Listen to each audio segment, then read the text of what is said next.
Hi, and welcome back to Fix It to Grow It, the business podcast about optimizing your processes and the value of your people. My name is Dave Kislick, and I want to start us off with a question today. Have you ever heard this in the workplace before? You have to earn your respect here.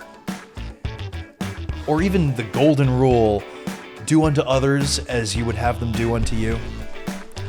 Both of these are really intended to talk about fairness and respect, but I really think they're both flawed. They each assume that there is only one definition of respect. In the first, any experience or knowledge or ability that you bring to the table gets ignored because you haven't gone through what we've gone through yet. In an extreme case, it means that managers and leaders that get brought in don't get respected by the team until they've proven themselves to that team.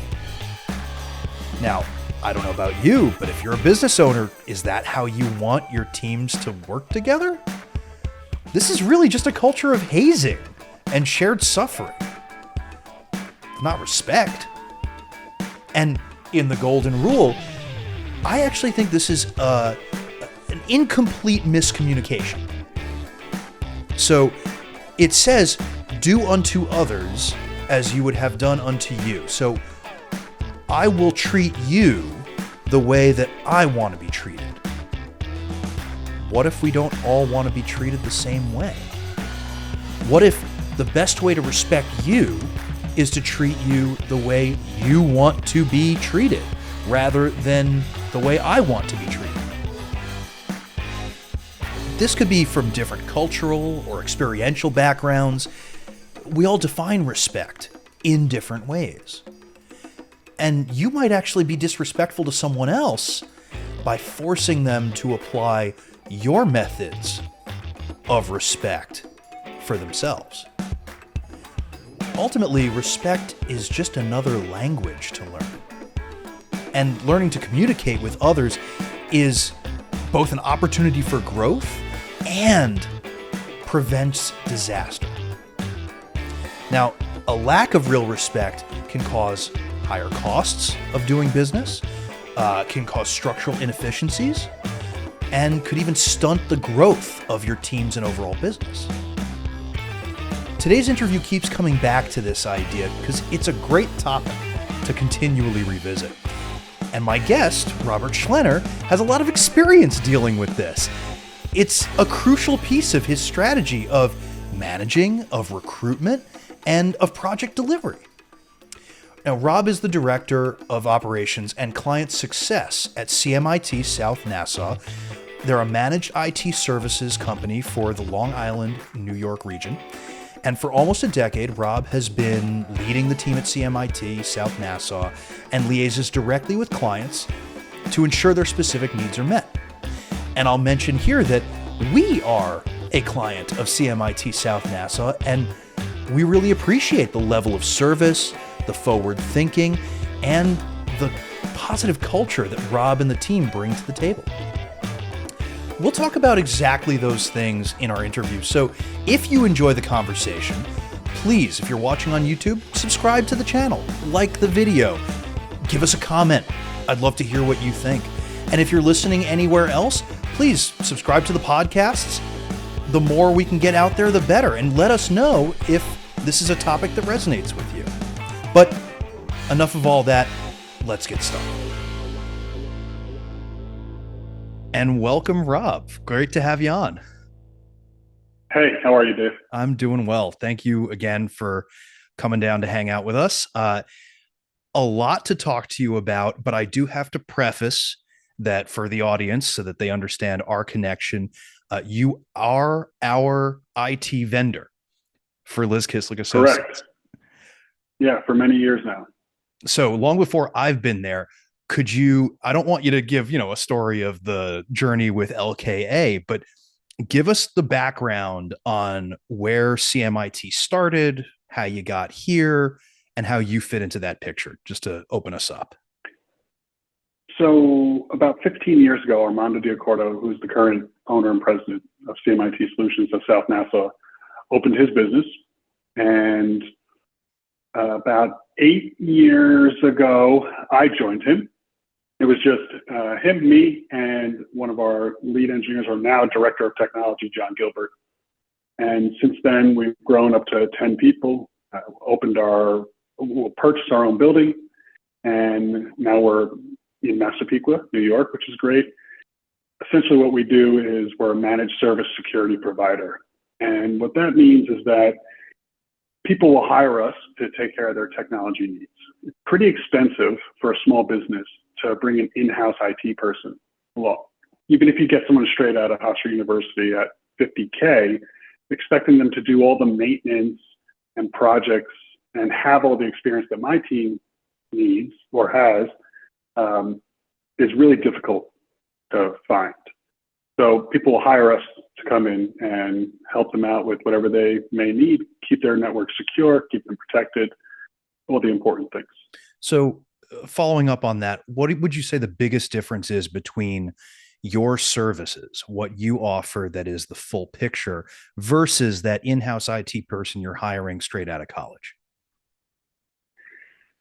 Price point is definitely the first one, right? So you're going to be paying much more for them than you would be for my services. Years of experience, response time, and a wealth of knowledge, right? We're not just working with one company. We work with many, many companies. And oftentimes we work with companies in the same industry. So while it is a competitive space, be a CPA firm, for instance, and you are technically competing against those people, it is helpful to have some insight into, well, how are other businesses functioning? And that's really part of my primary role, is to understand the businesses that we work with. The more I understand about a business, the more efficient I can make recommendations to them and help them grow. And that's a very important part as a small business owner is, well, how do I get the bang for my buck? How do I become more efficient without spending, hundreds of thousands of dollars? And that's part of the service we provide. Okay. So let's talk about that journey from beginning to now as a business owner, as running this company that, I would call you a small to medium sized company, right? Yep. I would consider us, we're 10 people. So I would still consider us small, but growing, brought 2 people in last year. So it's definitely something that's ramping up. Okay. That's perfect, because part of the focus of this show is growing things. So what was your experience from the get-go when you had no clients, or you brought in maybe 1 or 2 at the beginning that you knew you had, and then you expanded from there? I'm curious about how you approached new clients and you got in the door at places. I'm also interested about how you showed value to your clients. And then on the operations side of things, how you dealt with the growing pains of needing infrastructure, of hiring more people, of recognizing problems of growth as they occurred. Yeah, a couple of different pieces there. I think our corporate philosophy is understanding that this is a grassroots business. The businesses we work with are typically small to medium-sized businesses, family-run operations most of the time. And understanding that dynamic is really important. We don't do any marketing currently. And a lot of our new clients come off of referrals. The way we really cut our teeth is by landing a couple of small clients in the very, very beginning. And those clients happen to be CPA firms. And these CPA firms have many clients of their own. And as those clients ask them, hey, do you know someone who does this? The hard work we put in with these CPA firms pay dividends, because they'd say, yeah, I have a great IT guy. And we would come in and our pricing would be right, and we knew what we were doing. And it would help us, foster this relationship of trust and understanding. Being a small business ourselves, people feel more comfortable, I think, working with us than a large corporation in which, yeah, you're a client, but you're ultimately just a number. I know these people. I know their families. They know my family. And that is very, very important for what we do. It's this grassroots of knowing each other and seeing each other in the same neighborhood or stopping in to just say hello.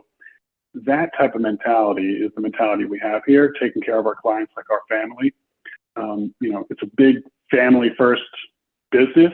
We believe in that as a culture for our team, and that translates to our client base. We understand when people are in a rough spot, let's get them help, and never really banging people over the head things. It's easy in this world to take advantage of people. Not something we look to do. So recognizing that it's a family first grassroots movement of a company, let's switch to that operational question. How does that play into your growth? How does that create problems that you might not have otherwise? And how does it also make things easier or better if that's your chosen methodology? Yeah, good question. The first difficulty a small business has to overcome as it's growing is, especially in the technology space now, is finding new people to come work for you. It's awfully difficult to compete with the mega corporations of the world that are right in New York City. Okay, so we're on Long Island, they're right in New York City, but there is one thing that we can offer that they can't, and that's quality of life. We call it the golden ticket. And the golden ticket is a ticket that you don't have to use anymore to get onto the LIRR every single morning at 5 a.m. to get into work and then sit on the LIRR all the way back to the island. I have to interrupt and say, for those that are watching, not here, that's the train that runs east-west all across Long Island. It's a huge... The Long Island Railroad, correct. Yep. Yeah, sorry. And that golden ticket is sometimes enough to bridge the pay gap. I can't offer every single person that walks in $250,000 to come work for us. It just doesn't work like that for a small business. But having a conversation with someone and understanding what their real values are. Hey, I'm a new father, or, hey, my kids are in high school and I haven't been to any of their sports games or dances or anything like that. I want to be able to do that. Well, guess what? I can offer that. A small business can offer that. 15 minutes from your house is your new office spot. Health insurance, and you need to leave early to go see your kids, go. And no guilt. That's another big thing. When I worked in corporate, I always had that feeling of guilt. Even when I came back from PTO, which I really shouldn't have felt that guilt. I earned that time. But I would come back and there would be something in the air, like I was out, so here's all this extra work that you have to get done. And not in the way that, hey, a lot of things came in while you were out. It was just people finding things to give you, and it's almost a punishment for taking time off.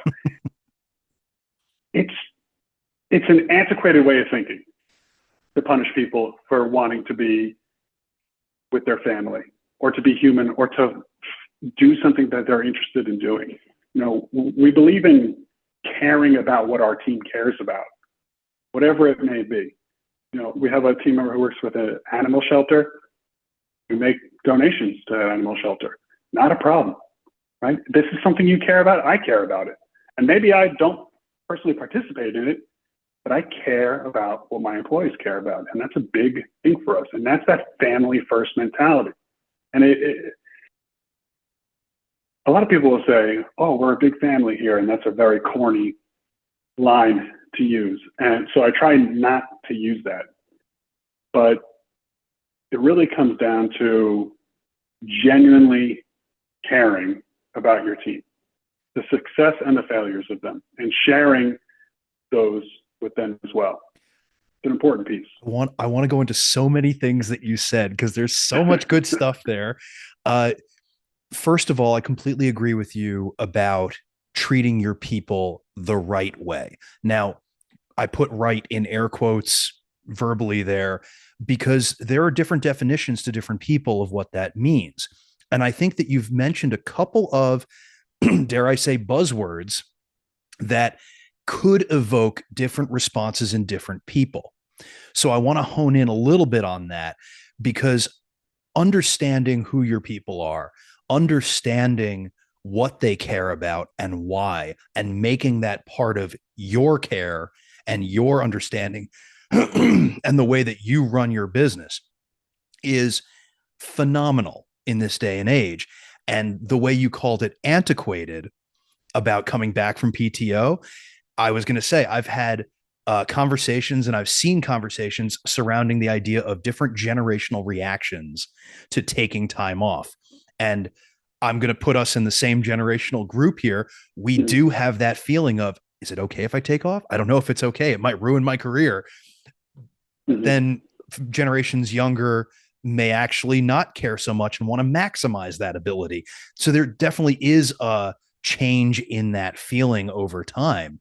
But what you're talking about, caring about your people, and this is why I say the buzzword thing, the family aspect could be a red flag for a lot of people as well, because then they think, oh, you're going to be asking me to do things above and beyond. You're going to be asking me to stay late. You're going to be asking me XYZ that's not in my job description. But I know that's not what you mean. So, what do you mean when you say caring about? And I know you've talked about it a little bit, but I really want you to get into defining what it is to care about your employee. Value is the one word answer, I think, for that. Properly assigning value to people, and those people assigning value to me, right? And Armando, who owns the business. I value their time here at work. I value their time when they're not at work. And when my team sees me putting in the extra effort wherever it may be, and they know I go above and beyond for them to do whatever I can to make their life easy and their work environment enjoyable, then I expect them to do the same for me. The family aspect of it, I know it's a scary word, and it is that buzzword, and I agree, it does have a lot of those negative connotations to it. Essentially, it's having each other's back, being able to go to bat for each other, knowing about that person's workday, the interactions they may have had with clients, so that if a question or concern comes up, I know how to properly answer and respond to those questions or concerns. These are all important pieces of being a family, right? Having each other's back, and valuing each other's time on or time off. And you have to respect those boundaries. Flexibility is another piece of being in a family, right? Not jumping down each other's throat is definitely one, but flexibility is a huge piece. Hey, can I leave 3 hours early Friday? I want to get out. I want to take a long weekend with my significant other. Yeah, sure thing. Go for it. How do they choose to make up that 3 hours? Up to them. I'm going to come in early 3 days this week. Can I pop? Yeah, sure. Another thing we do in-house is we try not to have too many people take vacation at the same exact time. Now, I can't force anyone to not use their PTO, but it's that culture of respect. Hey, we got 3 people out on this day. Maybe I won't take that day off, right? And have a 4th person out that day. And I've never once in my position said no to time off. And the team knows that. I've always said yes. And you want to know why? Because my team respects the decision-making process I have to go through to approve or decline it. They know that. And they don't take advantage of it. And that's another, part of being a family. I hate to keep using the word, but that's how I, view the term. Well, let me pivot that to culture, because what you're really talking about is you have a culture of respect where you mentioned your team knows, okay, I'm not going to ask for something that's unreasonable because I know I'm going to get what I ask for nine out of, 9.5 times. So how did you create that culture? And I know at the beginning or closer to the beginning, you mentioned stuff like understanding, reaching out, learning about your employees, trying to know what matters to them and making that matter to you. I think that's a great starting point. But there are many companies that I know of where the manager level and above, the C suite and above, they know about their employees and they care that their employees are taken care of. But that culture doesn't exist where the employee knows the way your team knows that you have their back. So, how did you create that? When you have to decide what to eat for dinner, right? You never instantly jump into this is what I want, or at least I don't. I jump into this is what I don't want to eat. Like I know I don't want these couple of things, so I'll eat anything else. That's essentially the same principle and concept that I utilized.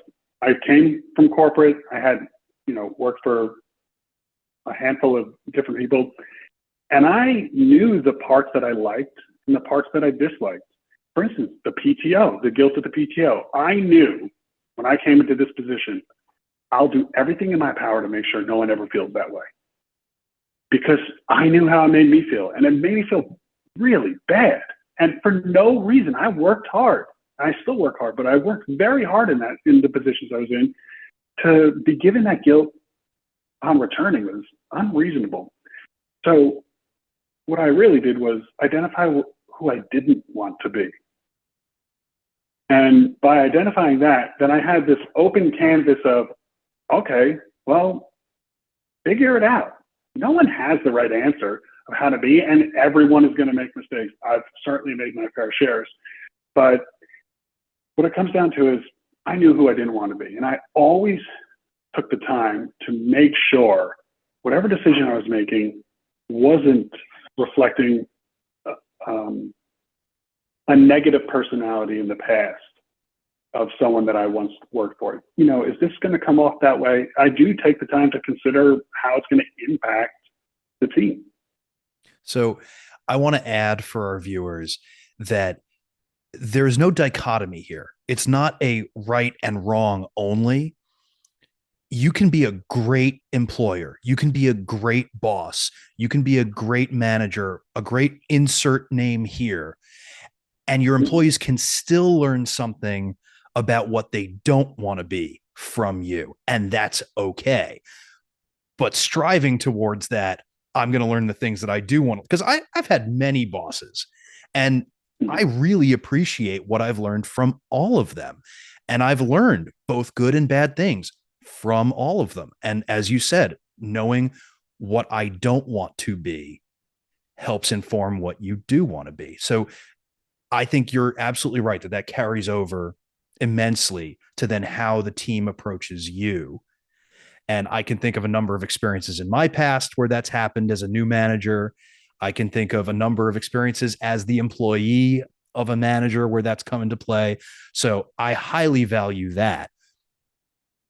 We've been talking, and this is true of like our entire conversation. We've been talking a lot about the human side of running a business, which is so important and honestly gets lost a lot. And that's why I want to talk about these things. But now I want to refocus us because I want to understand this conversation through the lens of IT. I know that the tech industry has a track record for various reasons, that it has a lot of assumptions for people who don't know what really goes on in the industry. And even people who are getting into it have assumptions about what it's going to be like. How do you tackle that with this belief in human management, human interaction, and human operations? A lot of people think we're an IT company. However, I would debate that, and I would tell people that I believe we're a customer service company. And what I mean by that is a client on the other end of the computer, they want something to work that is not functioning. And my team, as smart as they are, won't always have an immediate answer. That's not how technology works.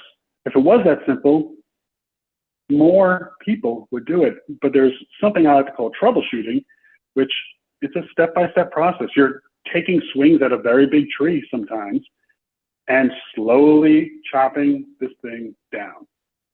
And that's why I consider it a customer service, because they're going to be frustrated on the other end of that call.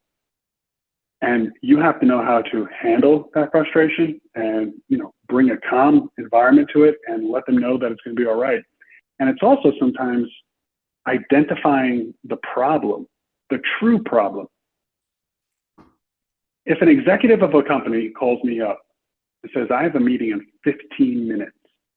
I'm trying to print this very important document for this meeting, and I cannot print it. You know what my first question is? Not, okay, how can I fix your printer? It's, do you have any other printers in the office? That's my question. He doesn't need his printer fixed. He needs his document. So it's thinking kind of outside the box and listening to the clients that are talking to you. And, the human part of this is really the most important part of it. Running a business or dealing with clients, it really does come down to the human part. If you're listening, actively listening to what people are telling you, sometimes you'll be able to find out what the root issue is just based off of that. And that printer analogy about the executive is a really powerful one. It's usually a question I ask people in interviews to see their line of thinking, because that's what it comes down to. There often would not be any technology issues if humans weren't between, the keyboard and the seat. It's just kind of how it functions. But oftentimes issues do come up, and being able to identify and listen and calmly go about resolving something, or knowing when something's a true emergency and valuing what your clients are telling you is a really, really important part. So I do the same thing as your printer example with my own clients. I call it understanding what the goals are. Because if you have goals, there's so many ways to get to that goal. It doesn't have to be, like you said, fixing the printer. It could just be using another printer for now and then addressing that other problem later. So yes, but how do you, as a person who understands this concept, then teach your people to think in this way? Because customer service, a lot of people get into customer service and customer facing positions a lot of the time. But I know for a fact that the training that goes into that is not actually as focused on how do you take care of people. It's how do you accomplish the job. So how do you look at that when you're training your team to be able to be really service oriented? Yeah, so there's essentially two types of training that new employees go through at our business. There's the technology training, which I do not take part in. My director of technology leads that. Want to know why? Because he's the smart guy in the room. And I listen when he speaks. And that's how I learned everything about technology, is by shutting up and listening to the intelligent people. The human side of it, the customer service side of it, is something that I do lead. But it's not there's no way to formally, in my opinion, to formally train people on how to think a certain way. But what I try to convey to my team is logic. Everything on both sides, whether it be technology or human-based, is logic. It's, one step at a time to get through there. So it's okay to ask a question to lead to a next question, to lead to a next question if you're trying to get to an answer. And sometimes that's slowing down and the logical way of thinking. As soon as you can train yourself to think logically, hey, is the computer turned on? Right? It may not be. And sometimes you have to ask that question. You have to understand the scope of the individual you're working with also. Maybe they're working in an industry that doesn't use a computer often. Right? Maybe their whole career for the last 40 years, they've built houses, and they have to send out an email. I know it sounds silly, but maybe the monitor's not turned on. It is something very simple. Knowing how to present that and knowing how to, use rhetoric the correct way, instead of saying, is your monitor turned on? As opposed to, I know this is a silly question, but you confirm that the monitor's turned on for me? It's how you ask a question and how we choose to use words with not only our employees, but our clients and people in everyday life, which makes a vast difference. And it fosters a relationship of respect between everyone you talk to. If you can take the time to choose the right words when you're speaking and kind of watch how those words are coming out of your mouth, I think it's a very important part of it. So again, you're reading from my playbook in a lot of ways because this is what I do as well. And I've given a seminar on communicating in business. I've talked about how communication is actually the one most used skill that isn't taught in business, that people just expect you to know what to do or what to say to get things done. And you're right. It matters more than most other things, because if I can communicate well with you, even if we don't get it right on the first go around, we can fix that. We can make things better each iteration. If you want to think in terms of lean or the iterative development of projects, but being able to speak to someone to get a desired result, to be able to understand each other, to be able to work together, it's so important and really doesn't get the focus it deserves, I think. So I'm glad that you have it as a focus in CMIT. It's also, I'm more willing to give a second chance to someone who's kind to me as opposed to someone who's rude to me. And clients are the same. People are just about all the same to that aspect, right? It's easier to deal with someone who's kind than nasty. I'd much rather work with a kind person. And that's why it's, the troubleshooting part, the big tree with many chops.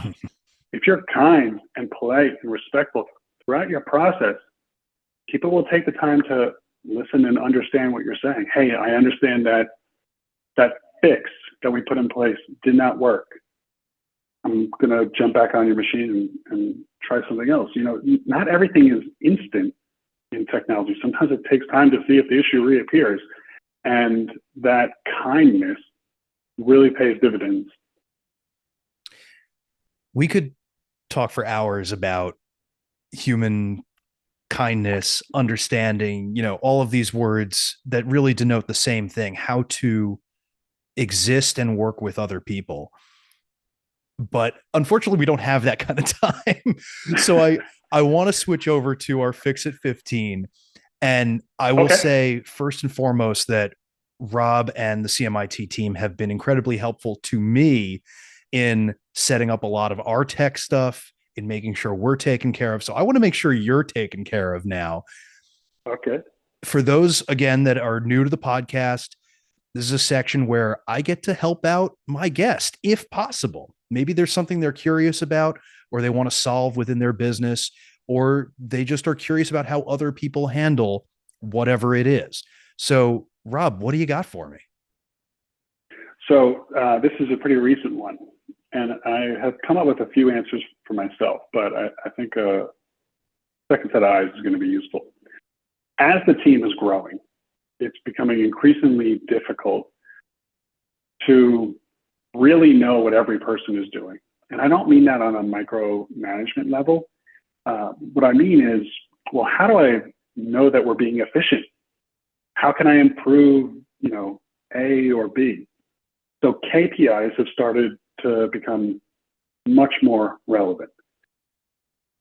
My question is, how would you recommend identifying what KPIs you should be focusing on? Oh, I love this. Okay. So there are 20 answers to this question. And it comes back to what we were talking about before. What is your goal? So are you looking at KPIs in order to increase your bottom line? Are you looking at them to make sure that each of your team is functioning at a certain level of productivity? Is it to make sure you're getting rave reviews from your clients? Like what's the focus that you put on what's going on that you think if we get this right, we're going to be successful? Yeah. Well, I think, is my team being efficient? Am I getting good reviews? Are under the umbrella of, a better bottom line, right? Because if you do those two things, to me, it feels like, you'll just be more profitable. Not or more everyone thinks that lean. way, Rob. Unfortunately, Yeah. I'm glad that you do, but not everyone believes Yeah. that. But you heard it here. Yeah.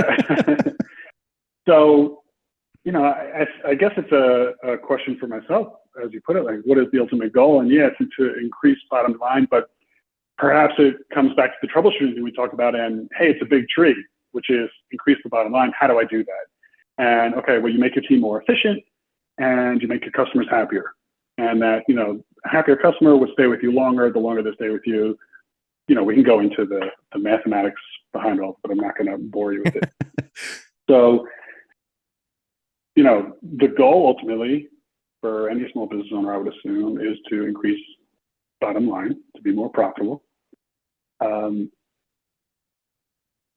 Making my team more efficient, or ensuring that they are. Not that my team is not efficient now, but it's what should I be tracking is kind of my question.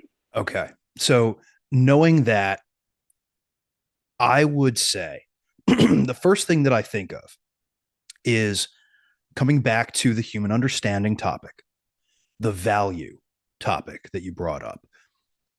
Recognizing the strengths and weaknesses of each of your team. Number one, if someone's working on something they enjoy and they are good at, it is going to go more smoothly because they can see the bigger picture. They can anticipate more of what might happen. They've seen this situation before, so I can more quickly get to an answer, even while recognizing I need to check these things. Like you said, it's a process of troubleshooting. So understanding that my strength is different than your strength and assigning jobs based on that will inherently increase everyone's productivity because they're put in the right places, both for the project needs and for their needs. So that's number one. Hand in hand with that is also looking at who wants to learn. So if you know your people and they are happy, I've worked with a bunch of people in different roles who are happy where they are, who love what they do, this little bubble of what they do, and they could do it every day and knock it out of the park. I'm going to go and ask them if they'd like to experience new things because I never want them to feel that the door is closed to them. But I should be just as happy that they are happy with what they're doing and not try and push them into other things too. I understand in a smaller company that sometimes you have to all share a certain level of workload. So you may be doing things that are outside your comfort zone at different times. That's the nature of we are all hands on deck, and that happens. But if you're able to give that person the thing that they love doing, then you don't have to worry about that thing and you don't have to worry about that person. And you can put your time and energy into helping the other people with what they need, which now you're making yourself more efficient. Mm-hmm. Back to the learning part of that. The people that do want to learn, give them opportunity to do so. And in the same way that you figure out how they are valued as people, figure out how they value the learning process. Some people are readers. Some people are doers. Some people, there's so many different methods of learning stuff. Understand what their process is, understand how they best learn. And then you can give them that to minimize the time spent, maximize their efficiency of learning, and get them doing that new thing faster and more successfully. There's a lot of other things I could say, but I don't want to harp on that. Does that give you some idea of what to do with your KPIs? Yeah, certainly. Yeah. I mean, just listening to you, I think it opens the door to seeing how everyone's working, and then, okay, how do I identify, the certain parts of the process here?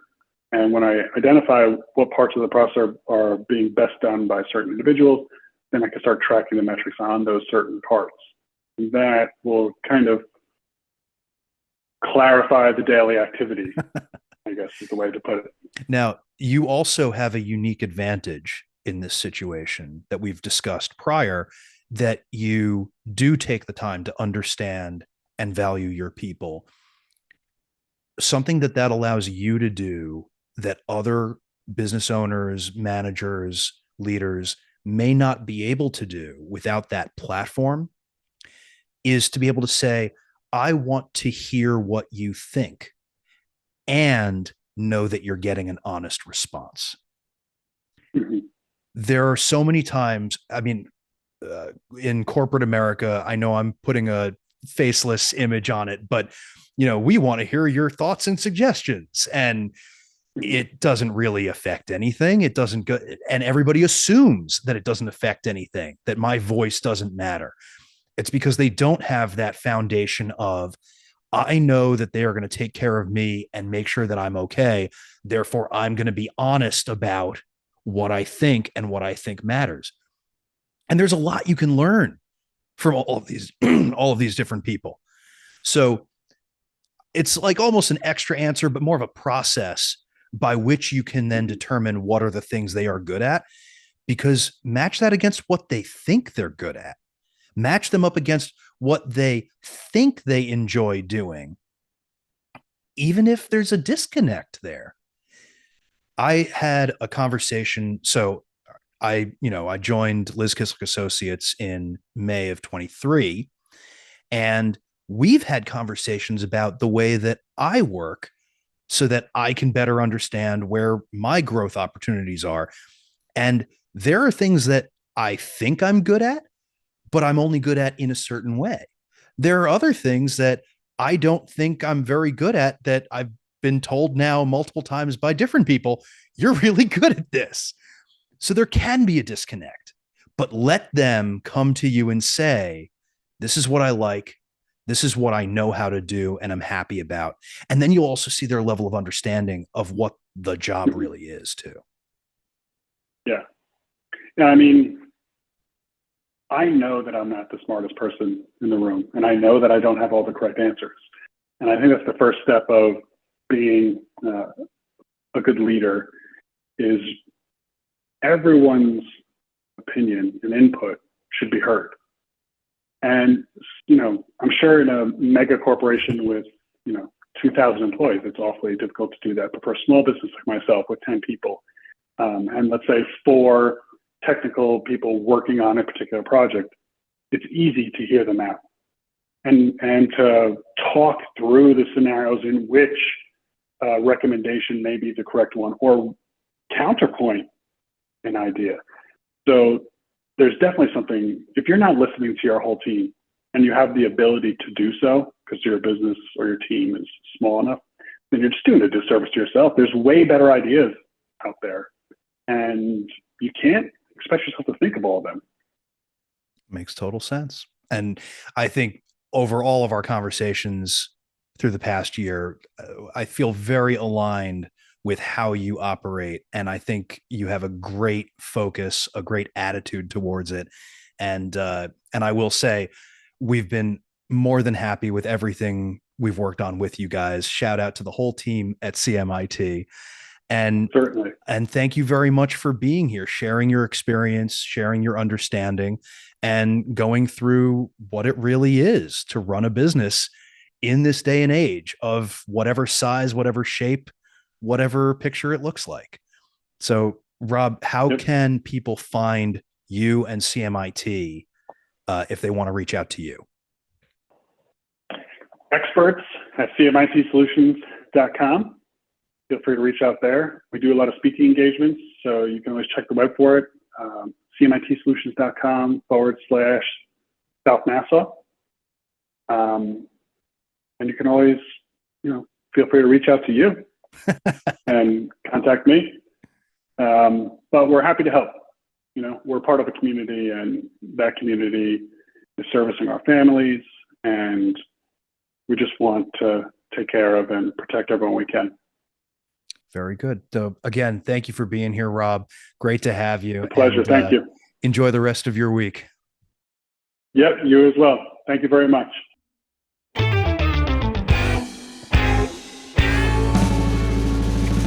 I love Rob's philosophies when it comes to creating that culture of respect.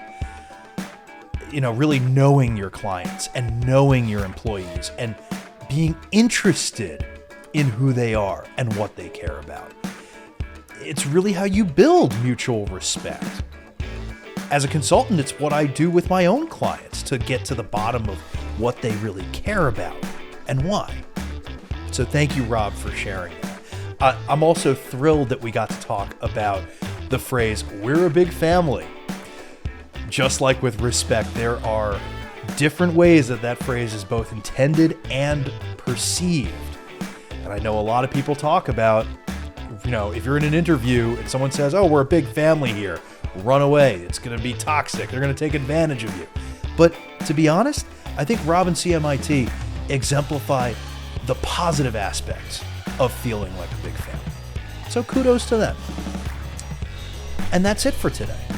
I hope you enjoyed my conversation with Rob. I hope it sparked some ideas of how you could create a positive culture of respect at your own workplace.